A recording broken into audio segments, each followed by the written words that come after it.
Thank you all so much for coming. It's great to see you all. I love coming to Ignite and having the opportunity to connect with so many customers, partners, folks that I've been talking to and helping use AI and Foundry.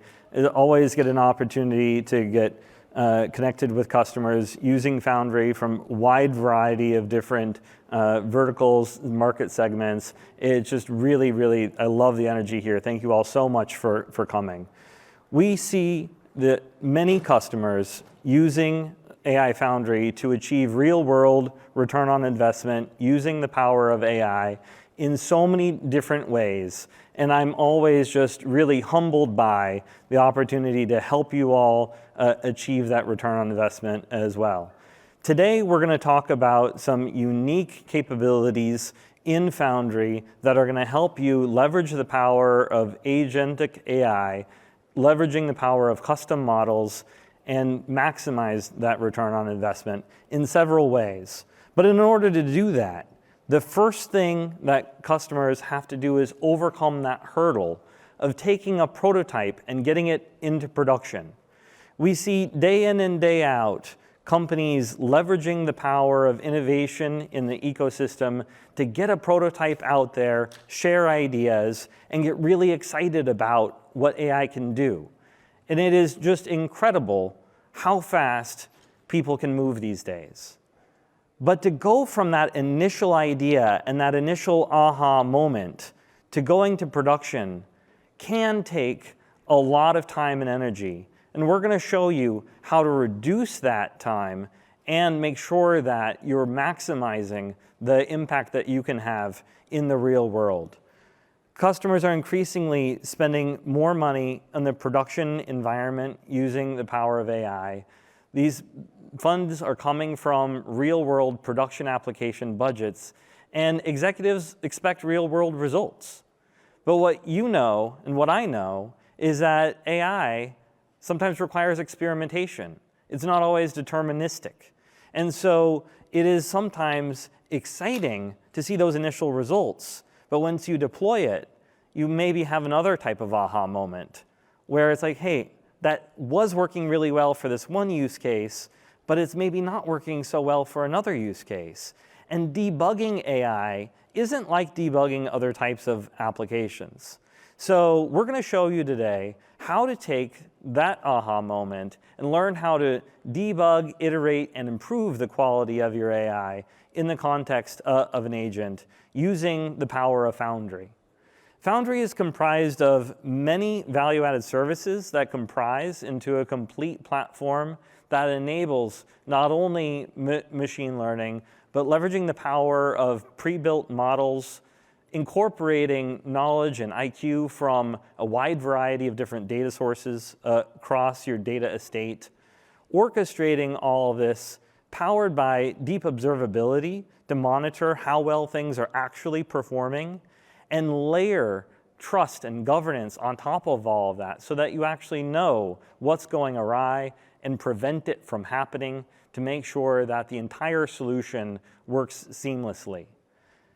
Microsoft Foundry makes that possible through a combination of tools and services, leveraging the best of the developer ecosystem, tools that you already know and love, bringing together the best models from the ecosystem, and then incorporating those into agents using the power of the agent service, connected to your data, and incorporating a rich ecosystem of tools, leveraging things like MCP and agent-to-agent connectivity. And today, specifically, we're going to talk about how to leverage the power of machine learning within that platform to improve the power and adherence and guidance of open source models incorporated in those agents using one key part of the Foundry platform called Azure Machine Learning. Many of you have been using Azure Machine Learning for a while to train and deploy custom machine learning models. And we're going to show you how to use those custom models and incorporate them into an agentic solution and improve the quality to make sure that it's worthy of a production deployment. And Azure Machine Learning makes that possible by enabling the connectivity to your data to be able to train and evaluate those custom models. using the tools and languages of your choice, all built on a platform of robust MLOps capabilities for continuous improvement and continuous deployment of those models on the powerful Azure platform, connected to business applications for intelligent analytics or being able to deploy intelligent applications to the cloud and the edge.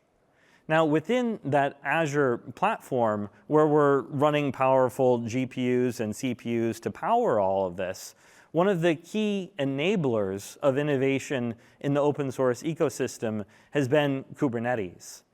And one of the things that we hear as a request often is companies want to be able to use those Kubernetes clusters to be able to repurpose the powerful GPUs for different workloads across training or inference.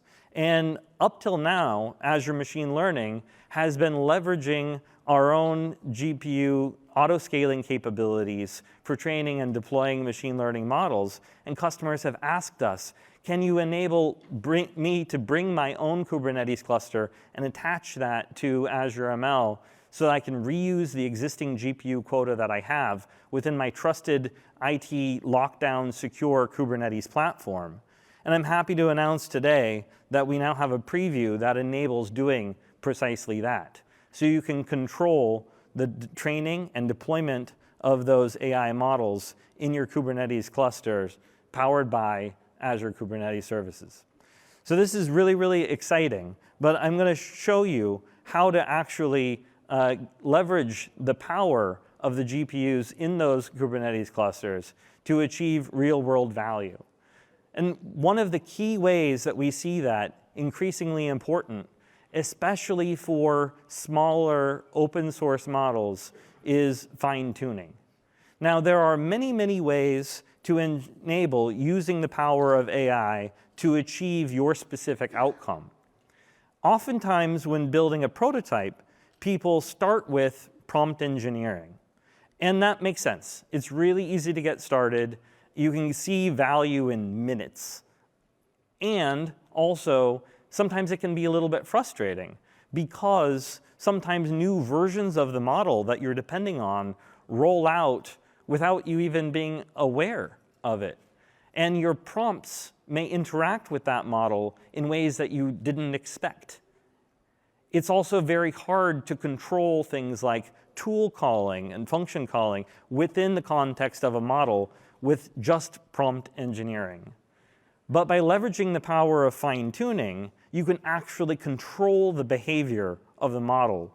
And so we see increasingly, to get real-world return on investment, our customers and people across the ecosystem are leveraging the power of fine-tuning to ensure that models perform consistently, reliably, at high quality, and with the rise of agents, increasingly important, you can use smaller models that are fine-tuned to do a few things well, and that enables leveraging the small model, which is cheaper to run, and do exactly the things you need it to do. You don't always need a large model like GPT-5.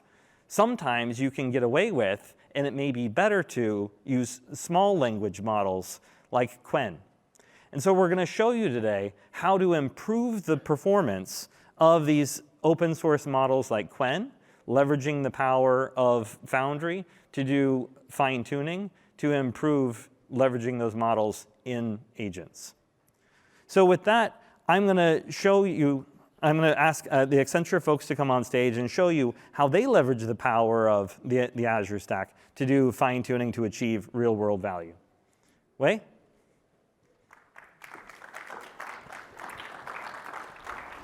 Thank you, Chris. Good afternoon, everyone. My name is Wei Wei. I'm the global lead for AI platform and research at Accenture. So we have the fortune to work closely with Azure machine learning team, and we are one of the earliest adopters for leveraging Azure ML and Azure ML training for our clients. So today I'm going to show one of our client successful story in the media and the communication industry. Okay, When we get started with training foundation models, the first thing that comes into our mind is how do we get the data, right? Not all of our clients is mature enough to have the data good enough for model training. But fortunately, we have identified a few. So the first set of clients that immediately come into our mind is media and communication. So we have been, for that purpose, working together with Fortune, because in Fortune, they have almost close to a century of professionally editorial authored articles, which is providing enough quality and also enough quantity in order for a model training to work. So we have been finding that through collaborating with Fortune, leveraging these 70 years of articles, we were managing to augment and also supply much of the information to the foundation model so that we can generate a meaningful training to our client. Okay, so how did that happen? We take a combination of the data set that we took from Fortune. There's not only the printed article, which in this case is only a small percentage, 31K, but more importantly, these online articles, which is counted as much as 176K, along with the video transcripts, as well as the Fortune rankings, which is the proprietary ranking they have been provided to their customers on how they rank companies based on revenue, based on how they perform. All of them was combined to form a training data set, which is close to 140 million of tokens. And we adopted this data set using continuous pre-training on the Azure ML platform in order for this training to happen. So one thing we find is extremely helpful in Azure ML is this fast node-to-node communication so that we can leverage these clusters in an efficient way using distributed machine learning training and make sure we complete this training in a very efficient manner. So one of the questions we always get asked by our client is, what exactly is the difference between a fine-tuned model versus using a RAG, right? In our team, we constantly challenging ourselves because this is one of the questions that goes asked a lot, right? So RAG and fine-tuning are both methods you can rely on to augment your model using external data. RAG is fairly easy to use, however, it got its disadvantages. Here is a slide that we show you for the base model without fine-tuning using a RAG, what it looked like, right? The question we asked this model is, what did Fortune report on AI in 2024, right? And you can see the answer give you the responses that is focusing on a few aspects, right? So this is because in a typical RAG, you only retrieve a small number of chunks that fit into a large language model. The other limitations we see are fragmented and also superficial understanding of the content.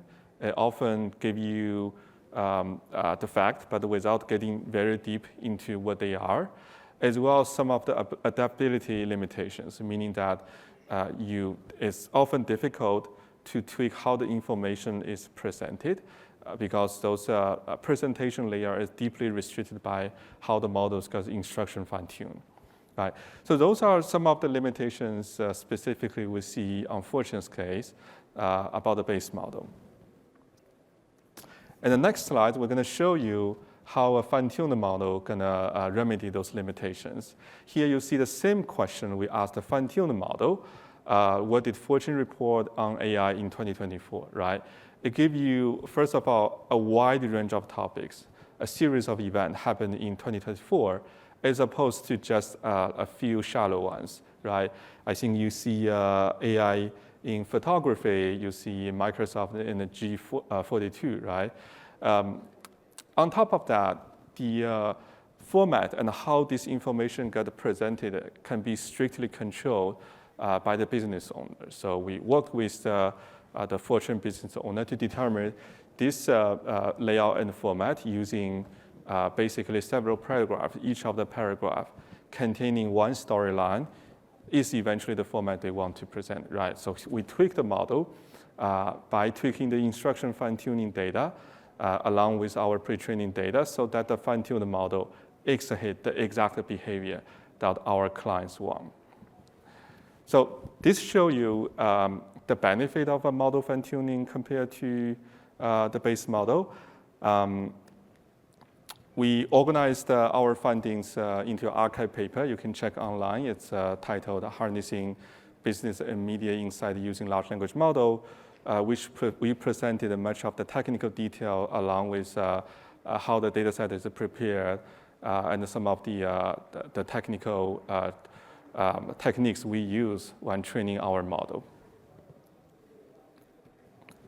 Okay, that's it. Thank you, everyone. Thanks, Wei. All right, that was super fascinating. Thank you. Now I want to take a quick deep dive into how to make this actually all work. So as you all know, we usually incorporate demos in these talks. So now I'm going to go deep into kind of what is an agent. We're going to show you how to actually leverage the power of Foundry to improve the quality of this agent. So first off, an agent is just essentially an application. Now, we have an agent service in Foundry that enables incorporating multiple different inputs. There's a brain of it, which is a model, and that model then can enable calling tools.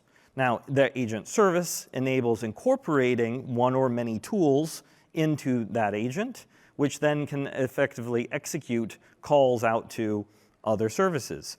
Those other services can be other agents. They can be data that's stored across a wide variety of different storage technologies. And it could be custom models as well.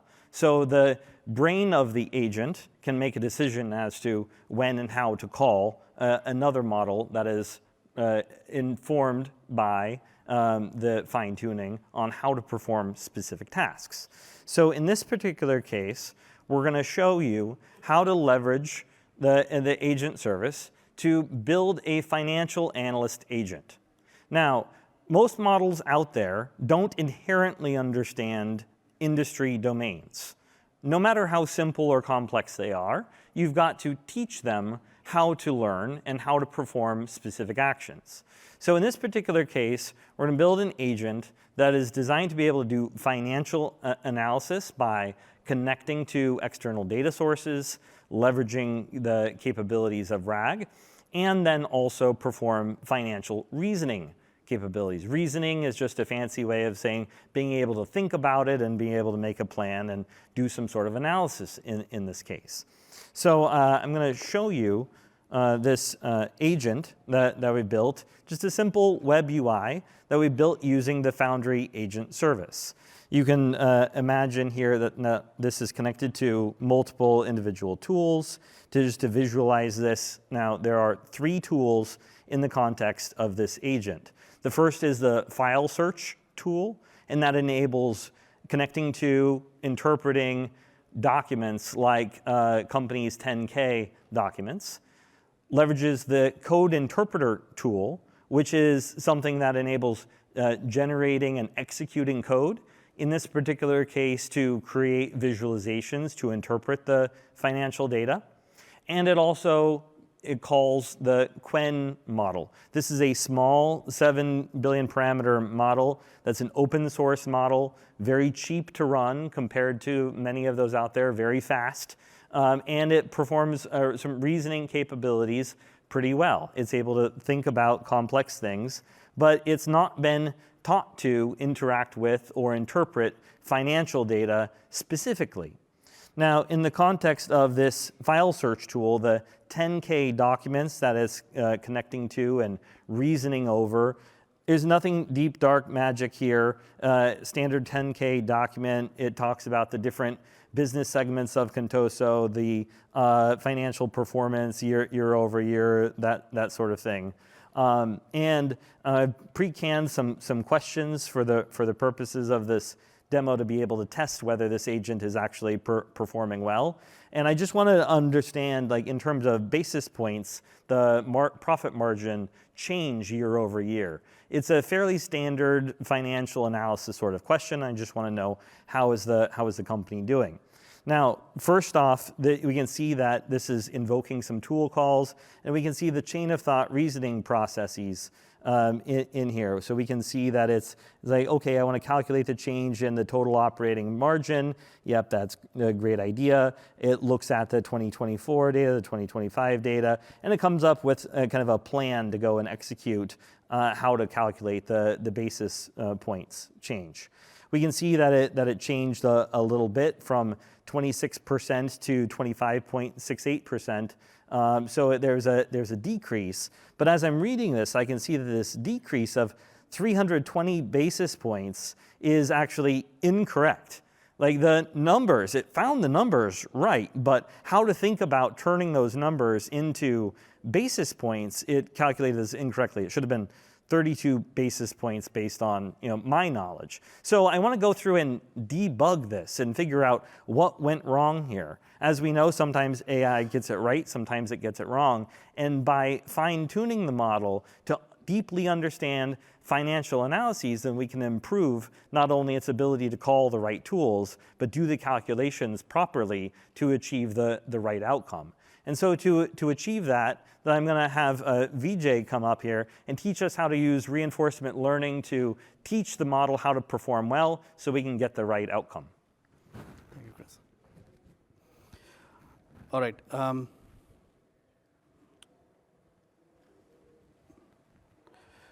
So we saw that Chris tried to use the base model and drag, didn't quite get the results that we needed. So we'll quickly talk about how to level up the agent, which is customizing the model, underlying the agent to get the results that we want. Today, we're going to go through a few different things to kind of learn that. First, we've been talking about, Wei talked about fine-tuning, Chris talked about fine-tuning. We'll talk about reinforcement fine-tuning, which is the advanced form of fine-tuning, if you will. So we'll learn what that is and how to use that to customize the model. And we will evaluate different techniques of reinforcement and see which one to use when, and then pick the right model for our examples here, and then potentially look at optimizing inferencing as well, because inferencing, if there is latency, that adds to cost. So we'll go through this. This is a sequence. There's a lot to take in, but we'll try to get through that faster. Usually when we talk about the improvement of quality, the levers that we have are picking a large model or something that presents, let's say, a bigger context length so you can pack in more. But that results in cheaper or rather more expensive calls and latency as well. So preferably, we want to use fine-tuning. In this case, we'll use the reinforcement fine-tuning for adaptation. So when we do that, the model will perform as big as the base model is. But if you want to optimize performance of your model as well, so there are multiple inferencing optimization techniques out there. We'll talk about speculative decoding as one of the techniques to optimize your inferencing performance and how to do that on Azure ML. That's something that we'll run through pretty quickly. And hopefully, if we do this right, once we're done with the demo, we should be able to get, let's say, accuracy to improve, and then basically throughput to increase, and the time between tokens to decrease. That would be our objective. Let's see if we can get that. Before that, let's talk about what's the difference between fine-tuning and supervised fine-tuning, or reinforcement fine-tuning rather. So while fine-tuning teaches the model how to mimic, how to kind of align, reinforcement fine-tuning tries to arrive at the right answer just the way humans would. And usually, SFT would take less GPUs, even though it takes a lot more data. RFT uses more GPUs and less data. So you'll have to have less write data in case of RFT, but more data in case of SFT. And in terms of how the request response or the data is provided, it's slightly different between the two. The SFT data format is easier. It's in terms of request response. But in terms of, let's say, and you don't have to provide any concept, there's no concept of reward in there. But when we do for RFT, you're providing a reference answer and you're providing a grader that's used to kind of figure out how to get to the right reference answer. So that's what makes the model think.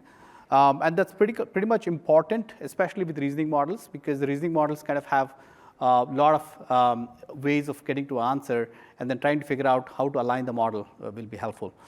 And before that, in terms of basically the training methods, you use a cross-entropy loss in terms of fine-tuning, but in terms of RFT, you have different techniques like PPO, GRPO, et cetera, and we'll kind of talk through some of those as well.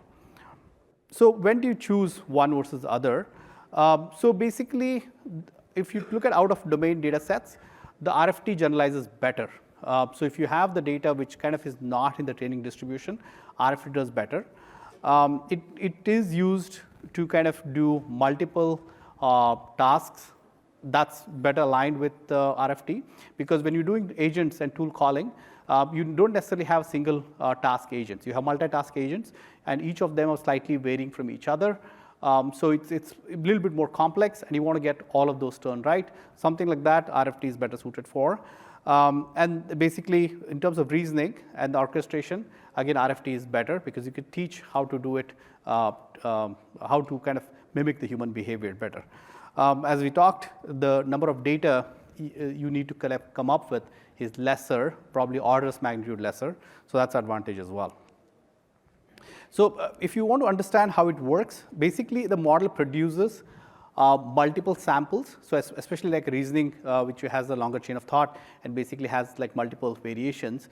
And you basically have a grader that you use or a reward model to basically figure out which of these variations is more closer to the right answer. And then basically use that to train the model, and the model kind of adapts.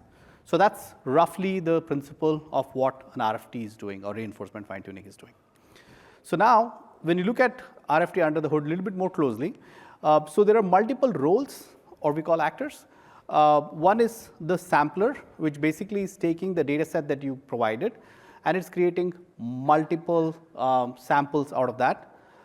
Those samples are basically our completions. So basically, just like chat completion is SFT, these samples act as completions, but there are multiple of those things. And then you have a grader, which can be either a Python grader or a external tool grader or a model grader or a human grader. You use that to assign a value which basically indicates how close to the answer this completion is. And of those, you take those and then you basically train the model and you update the weights. And then you kind of have a reference policy which ensures that even while you're updating the weights, these weights don't veer off too much from the base model. So while you are, it's very important, right? So you have your base model, it's trained really, really well. You're using it for a reason. It's really good. So you don't want to mess with it too much.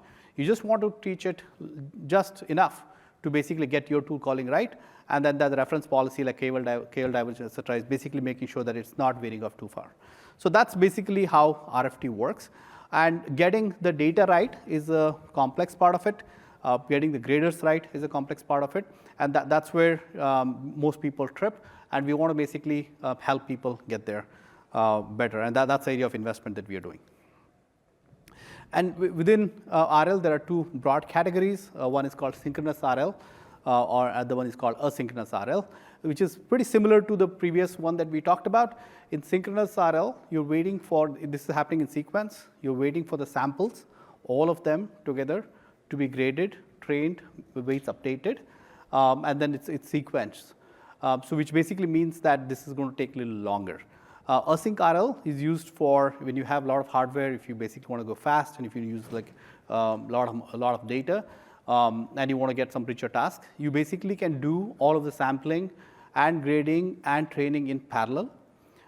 So basically, it's difficult to stabilize, but it kind of scales really well. So those are the different techniques that you could use. And so here, the scale is little potentially narrowed in. So if you see, we actually can get, and we'll show through, we'll see how to achieve this, but this is how this will look at the end of it. So we have, as Chris said, API, if you want to use, let's say, OpenAI models or any of the other models in Foundry, you can use APIs to do this. You don't have to basically go dig in the code. But if you want to bring in your own custom model, and if you want to do this yourself, then Azure ML, you can have more advanced debugging access. You can basically kind of have more access to the metrics and everything else you want to look at and you customize more. That's when you want to use Azure ML. So, so we'll go right into the demo.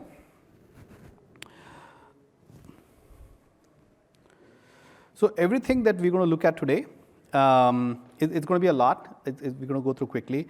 So I'll be around after the session if you want to have questions on any of these things. But we will have this published. So the entire thing that you're going to see in the demo is in this notebook, and we'll have it published. Basically, we'll show how to kind of customize, optimize, and host the reasoning models. Like the entire thing that is required for prerequisites. How do you do set up your workspace, and how do you do fine-tuning with we'll use two techniques, GRPO and reinforce plus plus, both are open source techniques. And then we kind of run each one of them separately, and then you kind of compare these results across these, and then choose the right model based on the results, and then we use speculative decoding, and we'll talk about what that is to create a draft model and host that as well to get the responses that you need. So yeah, let's dive in. So Azure ML is something that you're familiar with. So let's say this is a registry where you have all the tools and assets and everything else that you need to do the work. So we have them pre-published here. So if you come and take a look at the components in here, you basically have these components lined up both in terms of pipelines and components. These are named for you to easily understand the fact that this is a training RFT trainer, this is a draft model trainer, this is evaluation, so on and so forth. So these are in here. So let's look at what would it mean to kind of train a RFT model. This is the first one if you want to train the first model. So here is the pipeline that we have. Let's say we can clone it.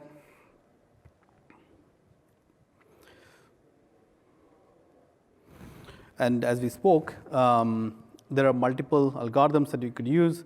So GRPO is one, reinforce plus plus, and we could kind of create multiple of these as well. So you pick that. And then as Chris said, we now started supporting AKS. So you can basically pick your AKS compute cluster, which I've selected here, and then you pick that. And then you configure.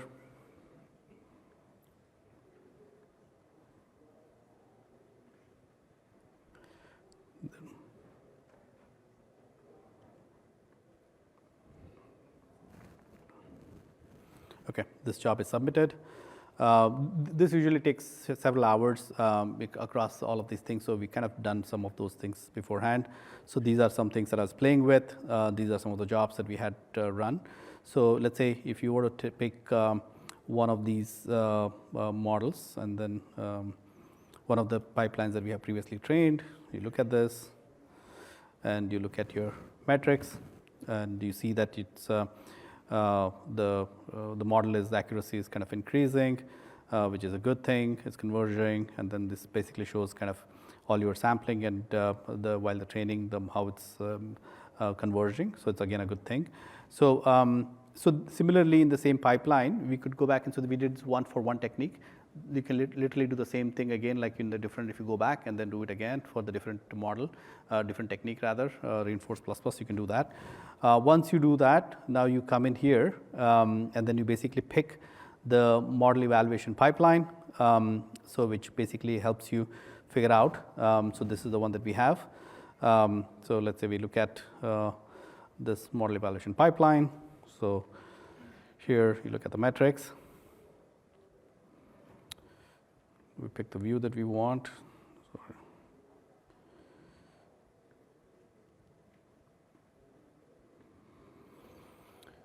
So this actually shows that the one that we had in the notebook, that it actually does better the accuracy of the once you do RFT. So both of these on the right side are the RFT ones. The one, the reinforce plus plus, happened to perform better in this case. It doesn't necessarily mean it always does, but it just in this case it did. And then once the models are done, you can deploy the models, and you have your endpoints in here, just like any other endpoints, and you kind of go play with in there. And let's see if you were to use any of these things, like when Chris had a problem, see if it can do anything different when you're switching the model to fine-tune model. Hopefully this gives us the right answer that Chris was looking for. And so here, the model is making a call to the fine-tuning model, which happens to be the reasoning model, and that takes time. It's trying to kind of get the margin, gross margin calculated across two lines of business, enterprise and consumers. So both happen to be growing, but with varying degree of margin. So getting that is a little bit trickier. And it's, as Chris said, most of the base models don't understand the vertical domains, and so it's hopefully this one will get it right. It's taking time.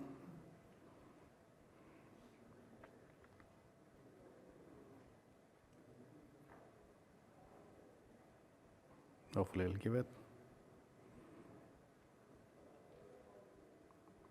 Usually it doesn't take this long.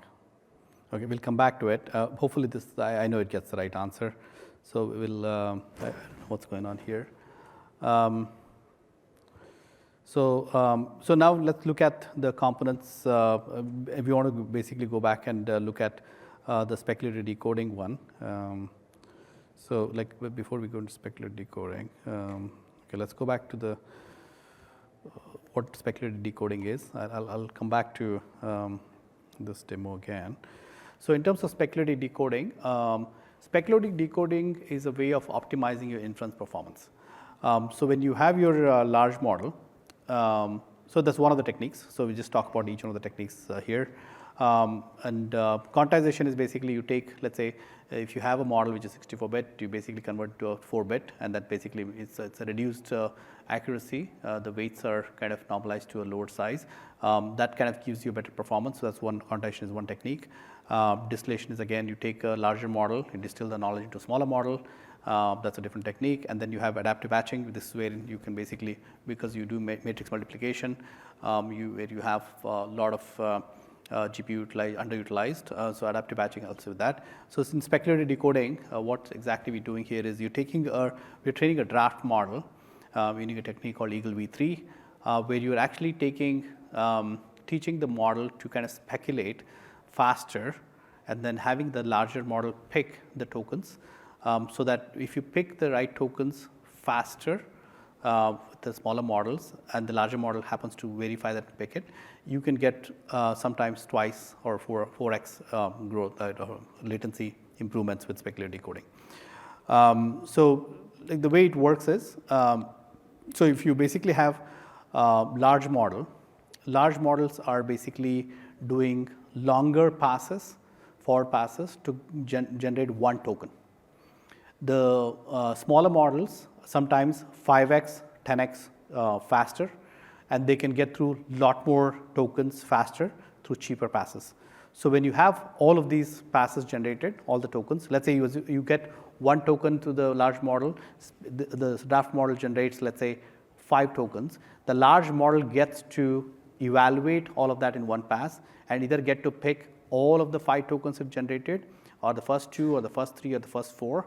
And it basically, if it picks 4, then the 5th one is discarded and it resets from the 4th one. So basically what you're doing there is the large model is verifying. So you're not dropping the accuracy. So because ideally you pick the draft model which is trained on the same data. So the draft model is getting through the token generation faster for the larger model to pick and verify and go. So because these model sizes are smaller, we usually see typically 2 to 4x improvement with speculative decoding. So when we do that, so for example, in this case, the metric here is through 2 of them, throughput, and then the time between tokens. Both are important for responsiveness, and both you can potentially see that it actually is better with the speculative decoding or inferencing optimization, like any other optimization that you have. So now going back to the demo. Sorry. Okay, it's still working. That's the second attempt.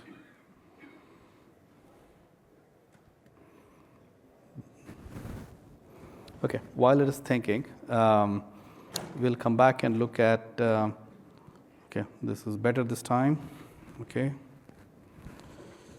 So let's look at the answer. Like Chris said, he's looking for 32 basis points and not 320 basis points. As you can see here, it does pick 32 basis points. This is basically tuning the model based on the domain using RFT, because you kind of show. So the math here was the two businesses, both of them are growing with the different margins separately. And then this is the math, and we kind of got this right. Now coming to speculative decoding.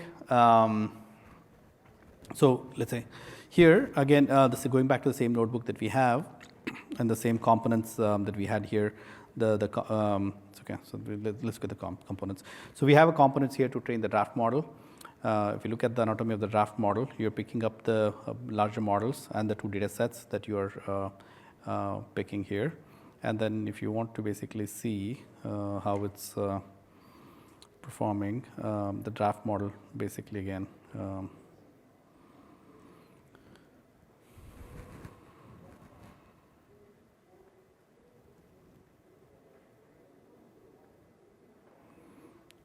Yeah, you can basically verify that your draft model pipeline that is generating accuracy is increasing. So it's kind of just like the greater control that you're used to getting with other models in Azure ML, you can do this for draft model as well. And then, so in terms of this notebook, I'll show you the code behind. So we'll have this as well in GitHub repo at the end of the session. You'll see that. So you can basically see how the speculative decoding endpoint is set up. So basically you're kind of creating the combined model that uses the base model here and then the draft model as well. That basically enables you to deploy this model as a single model and single speculative decoding endpoint. So if you go to this model, which is deployed, and if you look at the artifacts, you'll actually see that there are two models in here, not one. One is the base model and the other one is the draft model. So that basically gives you what you want. And then similarly, if you go to the speculative decoding endpoint, so that was a model and this is an endpoint. You basically have a prompt, tell me a knock knock joke. Hopefully it tells us something.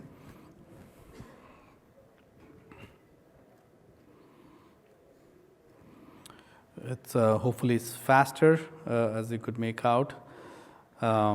And then again, you can kind of compare the performance with the same components in here. And then if you look at this model that we have,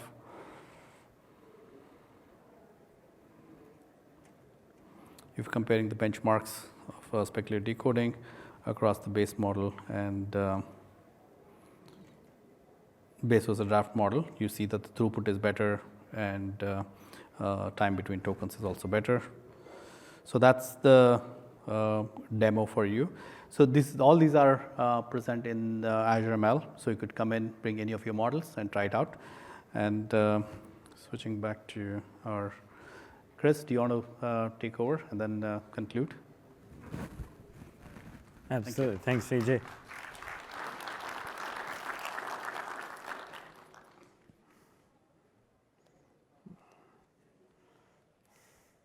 All right, that was a heck of a lot to cover, but hopefully the key things that you took away is that Azure Machine Learning makes it not only possible, but pretty easy to do reinforcement learning, to create your own custom models, taking the best of open source models and adapt them to your domain, using the power of reasoning to improve tool calling, and then also improve their efficiency to maximize your return on investment. So not only can you get better quality, but you can do so in a less expensive way.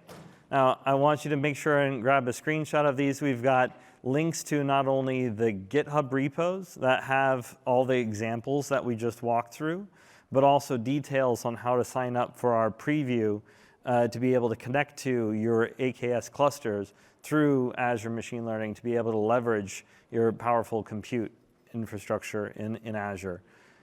Additionally, we've got a lot of details on how to be able to leverage the power of Azure, not only our tools and our platforms, but also our people to be able to get more value out of your data and AI efforts.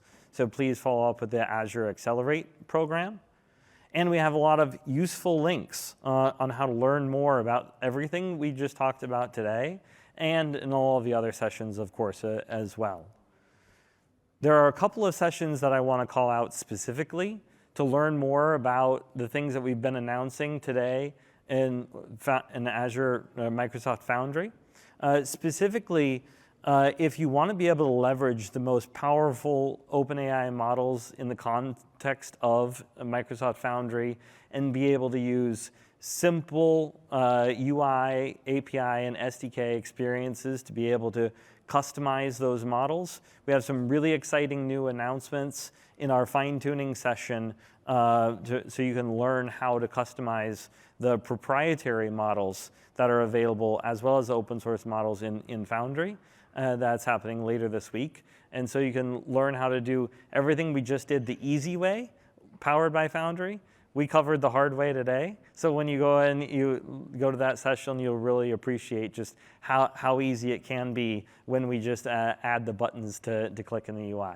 So thank you all so much for joining us. We've hit our time. But if you've got any questions, Vijay, Wei, and I are here looking forward to meeting you all. Thanks so much.